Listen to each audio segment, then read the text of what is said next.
Hey, how's it going everybody? Hope that you're all having an amazing day. In this video, we are going to go over the patch notes for the Rogue Company update that is coming out tomorrow. This includes information about the new rogue called the FIXER, as well as so many other things. So do me a favor, and if this video helps you out, then help me out by hitting that like button. Also, we stream a lot of Rogue Company over on Twitch, so if you guys are interested in that, then be sure to go and give the channel a follow. The link will be on the screen and in the description, but let's cut this plug and get right into it. Let's start off by talking about the FIXER and what sort of weapons he is going to be packing. Starting off with his primary weapon, it is called the Tire, and the Tire is a bolt action 50 caliber sniper rifle. It has a body damage of 70, a fire rate of 3.85, a range of 50, a handling of 15, a magazine size of 2, and a reload time of 2.4 seconds. His secondary weapon is called the Warrant, and it is a low profile and lightweight semi-automatic firearm with a fast rate of fire. Has a body damage of 21 and a fire rate of 6.9. A range of 14, a handling of 28, a magazine size of 15, and a reload time of 1.7 seconds. The gadgets that the FIXER has is the C4, and there is also a new gadget coming to the game called the Cluster Smoke. Perks that the FIXER will have are the Shredder Rounds, Berserker, Helping Hand, Bouncing Back, Life Drain, and Headstrong. Let's move on though and quickly talk about the FIXER's abilities, which are some very interesting ones. His active ability is called Thermal Vision, which while activated will allow you to see enemy heat signatures for a duration of time. I'm curious as to if this is going to be like Dallas's Snap, where you can see enemy heat signatures from across the map, or if this is going to be something a little bit different, but I'm definitely interested to see how it ends up playing out. But his passive ability is called Shrapnel Rounds. This will make it to where damaging an enemy with a firearm will slow them for a duration. Overall, I like everything that I hear about the FIXER, and he could very well be replacing my main character, Dima. It'll be interesting to see how his secondary weapon plays out as well as his abilities, but let's move on and talk about the ranked beta. We've known the ranked beta was coming for a while. I made a video about this like a week or two ago, but let's go ahead and breeze through all the information that is officially coming with this ranked beta. So to start off, players must be level 30 to participate in this mode. Players can earn up to ranked level 30 through experience. Experience is gained from winning matches in ranked mode. However, you will lose experience for losses. There are also rewards for playing 30 ranked matches as well as reaching level 30 during the beta. The ranked beta will be played in the demolition game mode. The ranked beta will not use the current skill-based matchmaking and will prioritize matches where players have comparable skill rankings. Players will be able to queue in this mode in any sized party, and the ranked beta matches will award 10% more mastery experience. Let's move on to some changes that they've made with all of the current rogues that we have, starting with Anvil. They fixed an issue that would prevent Anvil from deploying his barricade. Moving on to Glitch, the Bounce Back perk, which reduces your health regeneration delay, has been replaced by Tenacity, which means he will take reduced damage from explosives.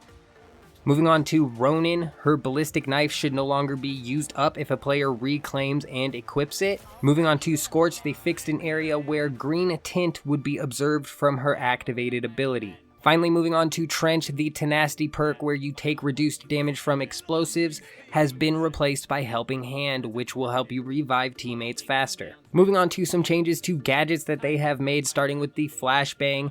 The Flashbang fuse time has been reduced from 2 seconds to 1.75 seconds, and they fixed an issue where players would sometimes see a hit marker on enemies outside of the Flashbang radius. Moving on to the EMP grenade, they have increased the radius from 6 to 8 meters. Finally, moving on to the tear gas grenade, they have reduced the radius from 10 to 8 meters.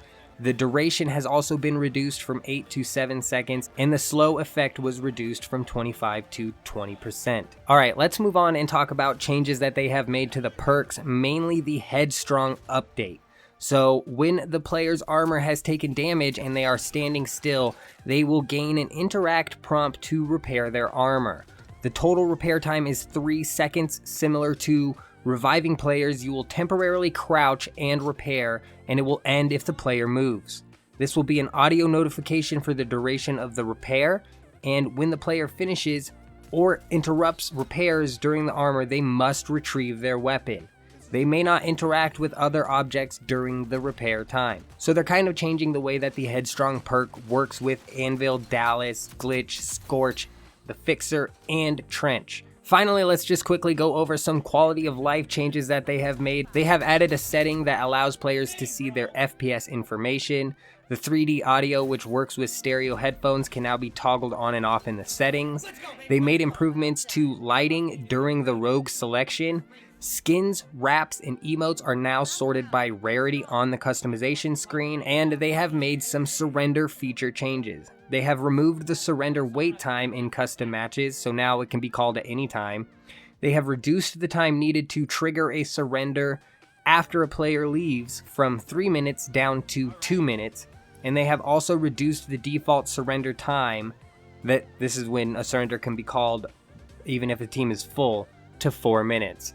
This drives me nuts. The surrender system drives me nuts. Honestly, I cannot believe it. Drives me nuts when you're still in a full team and you end up surrendering. I don't ever play with buddies, so I don't have like a say really. So if the 3 randos that I'm playing with decide that they want to bail out, I'm basically just stuck taking the L, and it just ruins all the comeback moments that you can get in this game that are like literally so much fun. That's all of the important information that I wanted to go over in this video. Be sure to come in, check me out on Twitch when we go live and start killing it in Rogue Company ranked mode. Also, feel free to stick around and watch the rest of this compilation that I have of me playing some Rogue Company if there's still some time left over. And I hope you all have an amazing day. I'm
Thank you.